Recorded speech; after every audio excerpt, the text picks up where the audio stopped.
Guys, welcome. Today we will start with some of the important disorders of the lung, and in this pulmonology we'll start with some of the disorders that are basically congenital. So these generally will be asked to you either in neonatology, pediatrics, or maybe they might be asked to you in clinical medicine. So we are dealing with it. So first and foremost, we'll just see in brief, the question can come to you in embryology, the stages of lung development.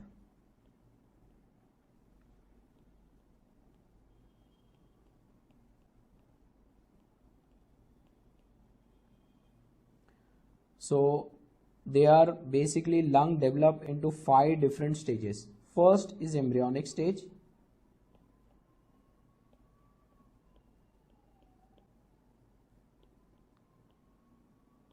And in this stage you develop lung buds.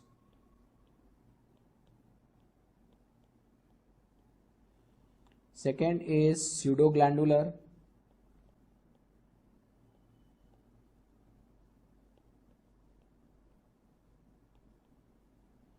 Stage. Then you have canalicular stage.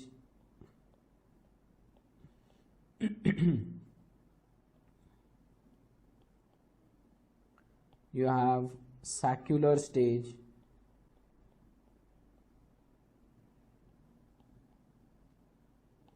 And finally we have the last stage, that is the alveolar stage.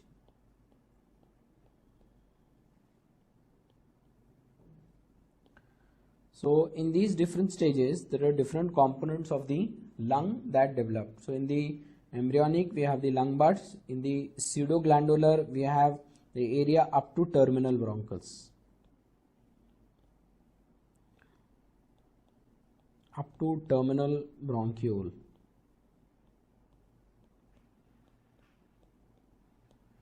Then the canalicular stage, alveolar ducts.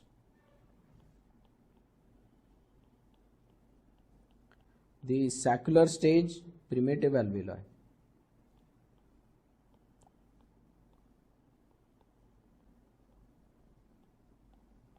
And finally we have the alveolar stage, in which there is development of the mature alveoli.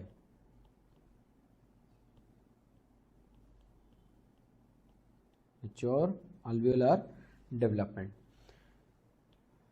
Next, guys, is an important disease, that is bronchopulmonary sequestration.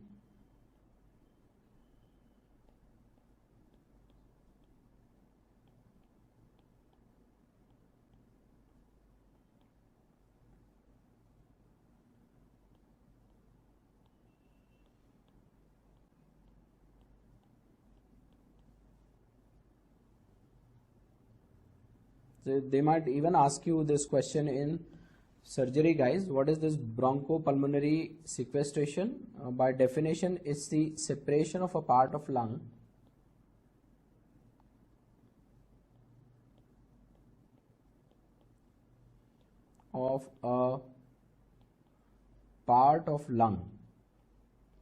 and that is during development and from the tracheobronchial tree. And this part that has separated is having a separate blood supply.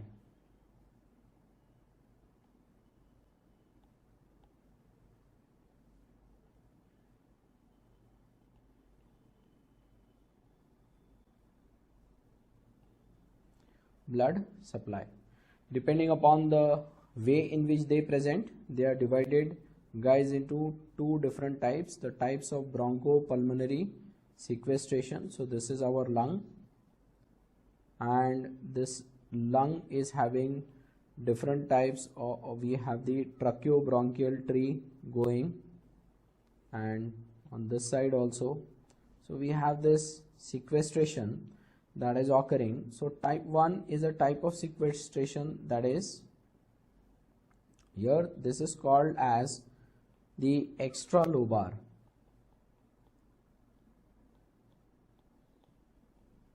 Extralobar sequestration.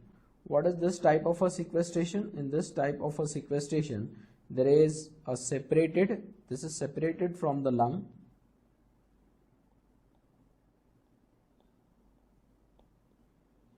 and is having separate covering.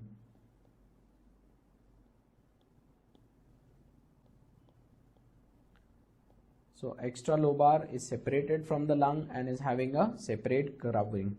The second one is what we call as intralobar.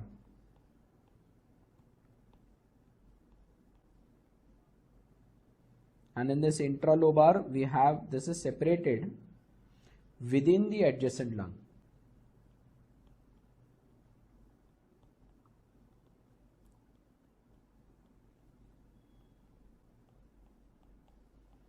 Within the adjacent lung and covered by lungs pleura.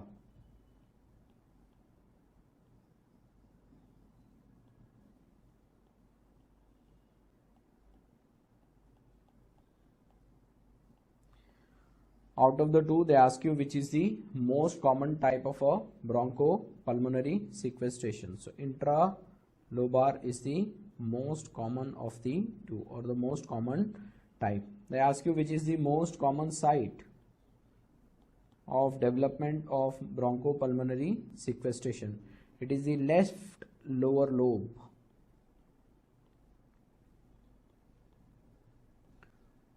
of posterobasal segment.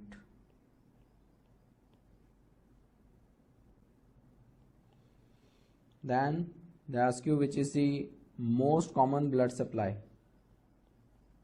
Most common blood supply.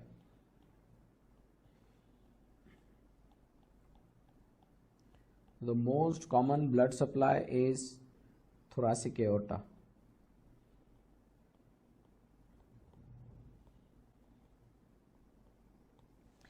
Then they ask you what is the investigation of choice in these patients.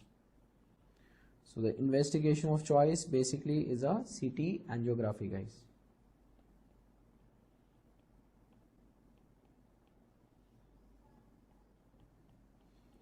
CT angiography or an MR angio is the investigation of choice in these patients. How do you treat or manage these patients? These patients, the treatment of this patient is resection of the, if it gets symptomatic.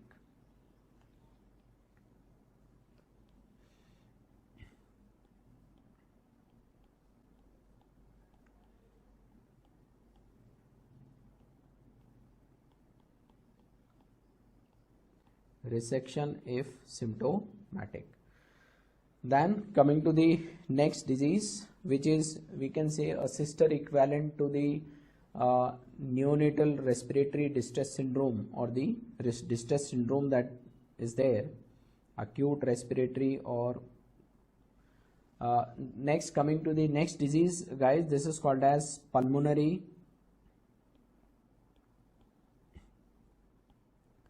alveolar proteinosis.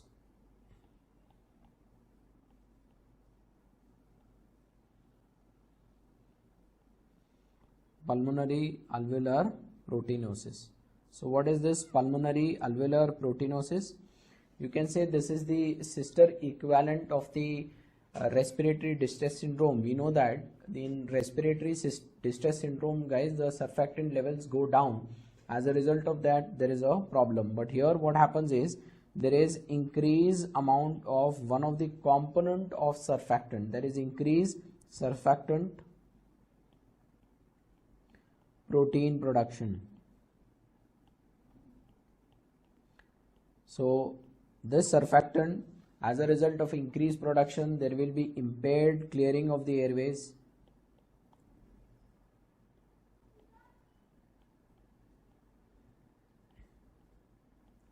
Impaired clearing of airways, and what the patient has is, there will be alveolar filling or flooding. Alveolar filling is there, and the alveoli get filled up with a floccular material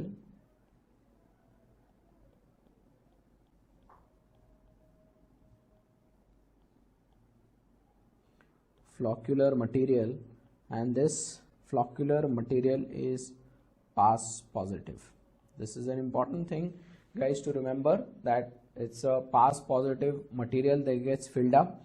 And here in this disease there is basically a mutation of the surfactant producing or surfactant protein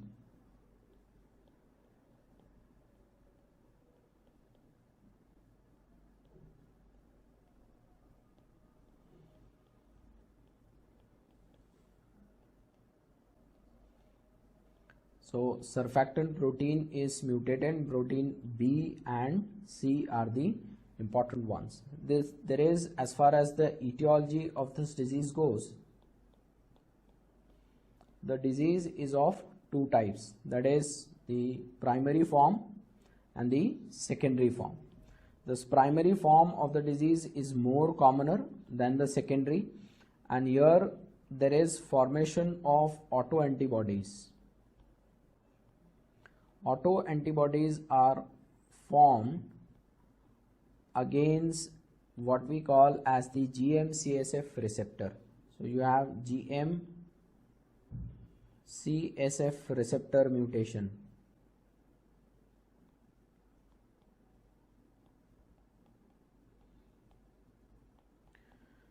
So this receptor is an important receptor, guys, and this is required for the normal functioning and interaction of the macrophages and the activation of the macrophages. The second type is a secondary type of a pulmonary alveolar proteinosis. This occurs in acute silicosis.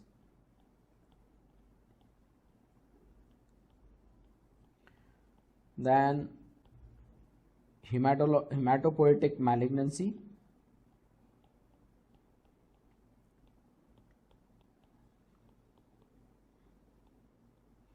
And the third one, it occurs in immunodeficiency.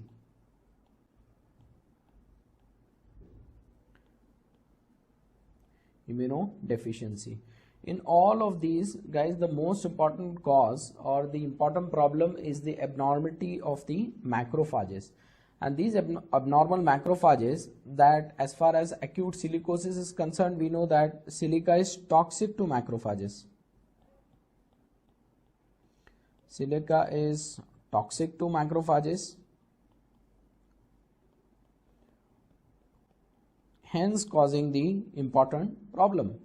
Hematopoietic malignancy, macrophages are not mature enough. Immature macrophages.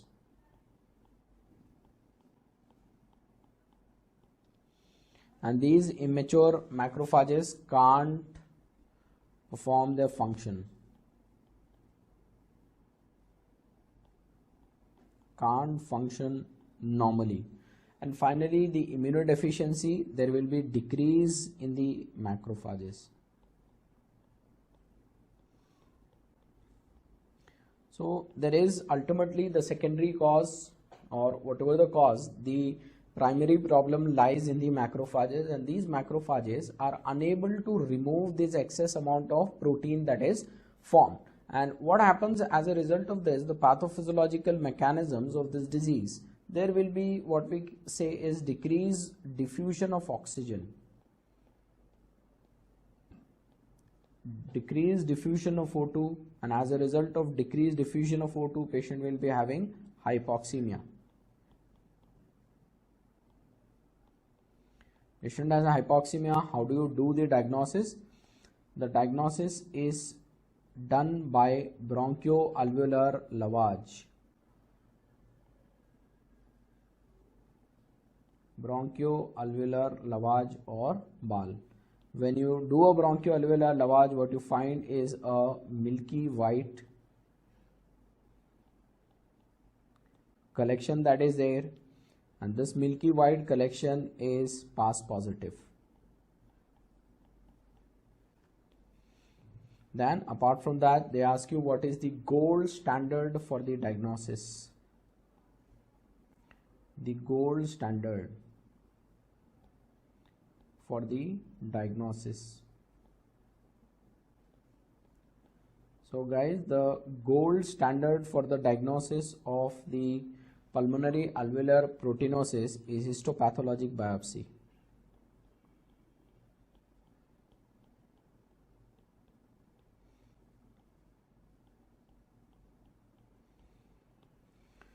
Then apart from this, there are other tests. So they might just give you an image based MCQ on this. You can also give or do CT of the chest. And the CT scan of the chest shows a typical appearance that is called as crazy paving pattern.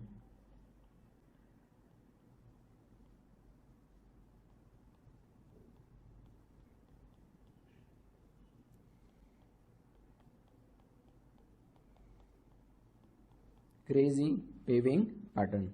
So what is this crazy paving pattern? Guys, this is how it looks. So this is a CT scan image that is showing the crazy pavement pattern.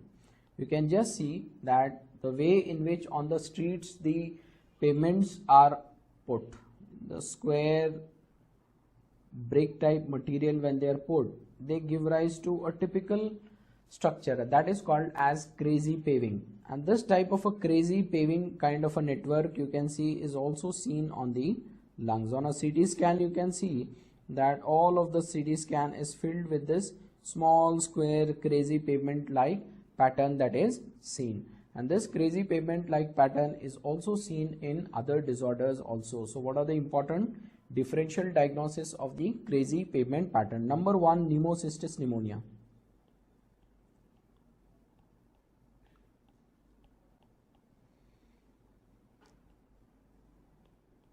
Pneumocystis carinii or pneumocystis zerovichi, sarcoidosis.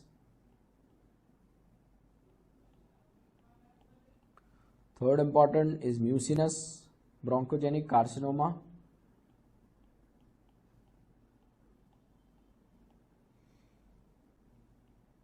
Bronchoalveolar carcinoma. Then non-specific interstitial pneumonia.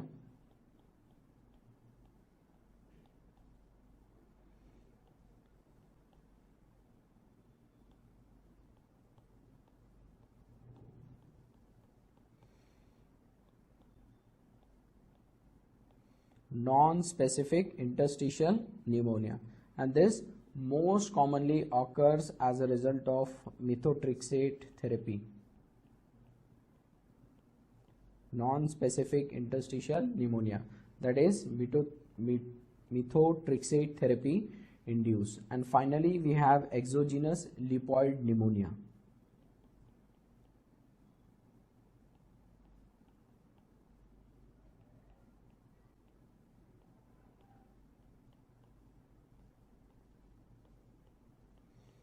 Exogenous lipoid pneumonia. How do you treat the patient? The patient is treated with whole lung lavage.